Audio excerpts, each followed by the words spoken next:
Praise the Lord. கர்த்தருடைய பரிசுத்த நாமத்துக்கு மகிமை உண்டாவதாக. இன்றைய நாளுக்கான இறை வாக்கியம் அப்போஸ்தலனாகிய பவுல் 1 தீமோத்தேயுக்கு எழுதின நிருபம் 3ஆம் அதிகாரம் வசனங்கள் 4, 5. இந்த வசனத்தை நாம் தியானிக்கும் போது நாம் நம்முடைய குடும்பத்தை முதலாவது நல்வழியில் நடத்துவர்களாக இருக்க வேண்டும்.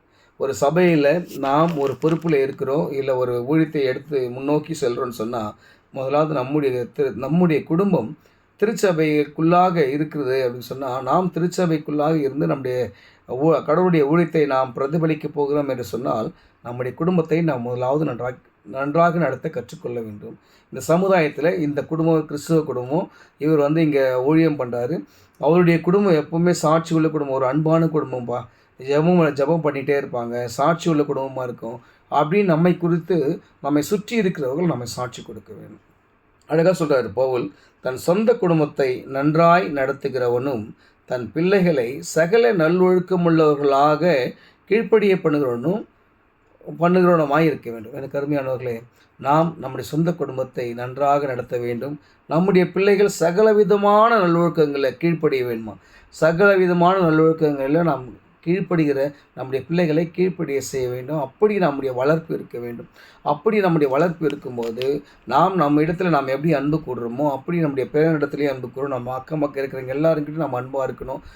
அவர்களுக்காக நாம் ஜெபம் பண்ணணும், அவங்களை கேர் பண்ணணும். அந்த சமுதாயத்துக்கு இருக்கிறதான பிரச்சனைகளை எல்லாம் நாம் எடுத்து முன்னோக்கி செல்ல வேணும். அப்படி செல்லும்போது தான் நம்ம என்ன பண்ண முடியும்? ஆண்டவருடைய திருச்சபையை நாம் விசாரிக்க முடியும்.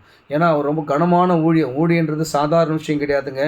ஊழியர் ரொம்ப ரொம்ப கனமான விஷயம். அப்படி நம்ம அது அனலமின்றி குளிரமின்றி பண்ணோம்னா கர்த்தர் வாந்தி பண்ணி போட்டுருவார். எனக்கு அருமையானவர்களே, இன்றைக்கி நம்முடைய வாழ்க்கை எப்படி இருக்கிறது, நம்முடைய குடும்பம் எப்படி இருக்கிறது? முதலாவது இன்றைக்கி நீங்கள் ஊழியம் செய்கிறீங்க, நீங்கள் சபையில் ஒரு பொறுப்பில் இருக்கீங்கன்னா தயவு செய்து ஜெபம் பண்ணுங்க. உங்கள் குடும்பத்துக்காக ஜெபம் பண்ணுங்க, உங்களுடைய பிள்ளைகளுக்காக ஜெபம் பண்ணுங்க. முழுங்கால் பண்ணிட்டு, ஆண்டவரே என் குடும்பத்தை முதலாவது நான் என்ன பண்ணணும், சுத்திகரிக்கணும், என் பிள்ளைகளை சகல விதமான நல்லொழுக்கங்களை நான் வளர்க்கணும்னு சொல்லி முழுங்கால் பண்ணிட்டு ஜெபம் பண்ணுங்க. அதான் சொல்கிறாரு, ஒருவன் தன் சொந்த குடும்பத்தை வழிநடத்த அறியாதிருந்தால் தேவனுடைய சபையை விசாரிப்பது எப்படி? எனக்கு அருமையானவர்களே, கர்த்தர் நம்மிடம் கேட்குறது தான். நம்ம வேதாகம் எடுத்துகிட்டு பிரசங்கம் பண்ணுறது ரொம்ப ரொம்ப ஈஸி, ஆனால் அதை வாழ்ந்து காட்டுவது தான் ரொம்ப ரொம்ப கஷ்டம்.